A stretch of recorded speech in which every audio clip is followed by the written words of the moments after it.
Hi and welcome, this is the next Python tutorial and it is about functions. Here we go.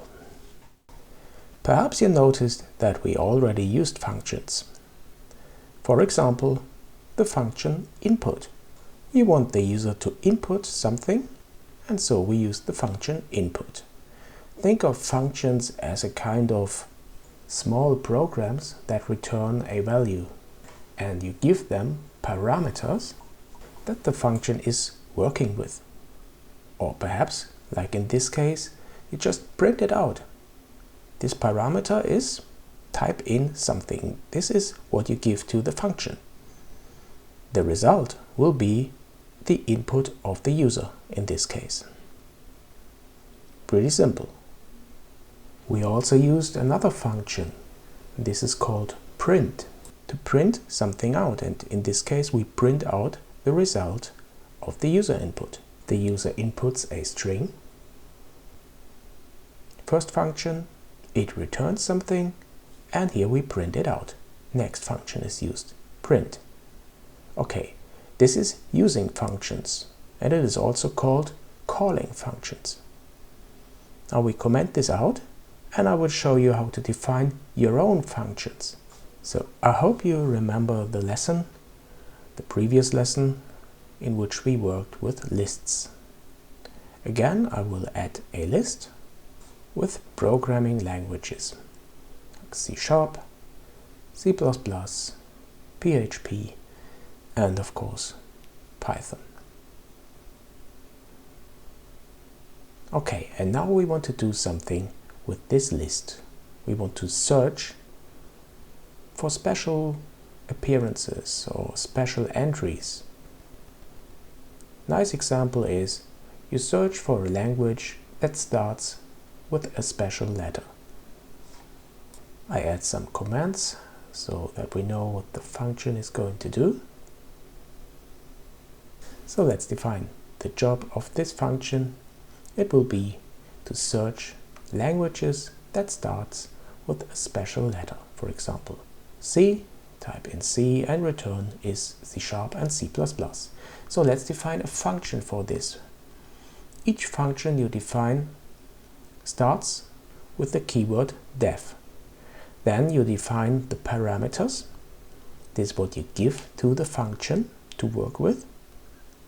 In our case, this is the input parameter start letter and the list we are working with. For this function, I define the result value, which is an empty list from the beginning. It will contain all the languages that we found for this start letter. And now let's search for the languages that start with this parameter start letter. And how do we do this? We use a for loop. Do you see how everything we learned now fits into place? Nice, isn't it? Okay, for each language in this list, let's check if it starts with this start letter. So we write, again, we learned this in the previous lesson, if lang first letter, the first letter in this string lang equals to this start letter. If this is the case, again we do something, yes, we add this found language that starts with this start letter to the result list of the function. Just like this. And we're done. That's it. That's our function. And in the end, we return the result list. That's all.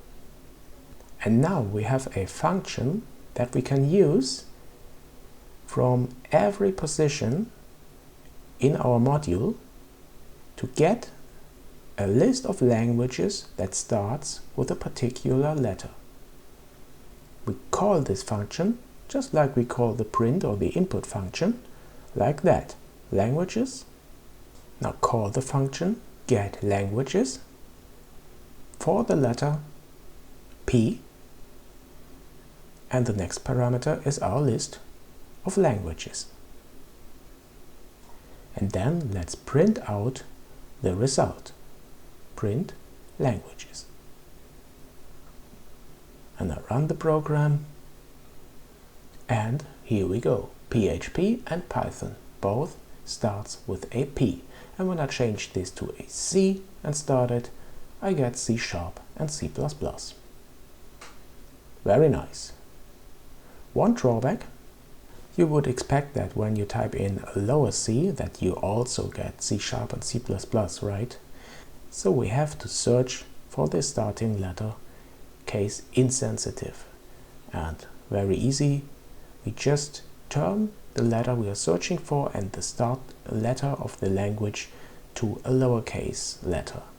And then it doesn't matter if I type in a lowercase p or an uppercase p, this algorithm is searching case insensitive. Okay guys, I really hope you get the idea about functions. In the next tutorial we will talk about classes and object-oriented programming, in short OOP. So please subscribe to my channel, here's the link, and it would be amazing to get your support on my Patreon, because then I have even more time to create tutorials like this. So thanks a lot for watching guys, and see you soon here.